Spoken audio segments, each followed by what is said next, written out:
یہ رمضان ایک ایسا مہینہ ہے میرے دوستو کہ رمضان کے مہینے میں جو انسان روزہ رکھے گا اس کی کئی دل کی بیماریاں ختم ہو جائے گی۔ سن لیجئے، دل کی بیماریاں کتنی ہیں؟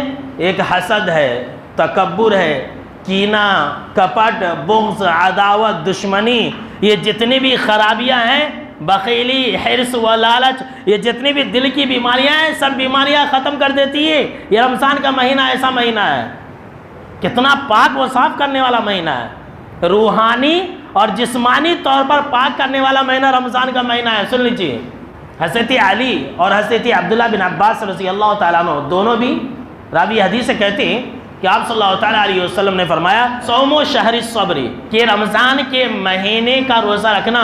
اور اس حدیث کے اندر جناب محمد عربی صلی اللہ تعالیٰ علیہ وسلم نے رمضان کو صبر کا مہینہ قرار دیا ہے۔ سن لیجئے، یہ صبر کا مہینہ ہے، یہ رمضان آپ کو صبر سکھاتا ہے۔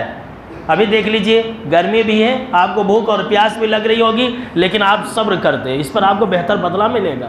تو جناب محمد عربی صلی اللہ تعالیٰ علیہ وسلم نے فرمایا کہ رمضان کا مہینہ یہ صبر کا مہینہ ہے، اور صبر کے مہینے میں روزہ رکھنا، اور ہر مہینے میں 3 دن روزہ رکھنا، ہر مہینے میں 3 دن، 13، 14، 15۔ تو آپ صلی اللہ تعالیٰ علیہ وسلم نے فرمایا یذہبن وحر الصدور، تو یہ دونوں چیزیں انسان کے دلوں کی میل اور کچیل اور گندگیوں، کینہ، کپٹ، حسد، بغض و عداوت، دشمنی کو ختم کر دیتی ہے۔ اللہ اکبر۔ گویا کہ آپ رمضان میں روزے رکھیں گے، عبادات کریں گے تو آپ کا دل بھی صاف ہوگا، آپ کے دل سے جتنی بھی دل کی بیماریاں ہیں ان ساری بیماریوں کا خاتمہ ہوگا۔ کتنا عظیم مہینہ ہے۔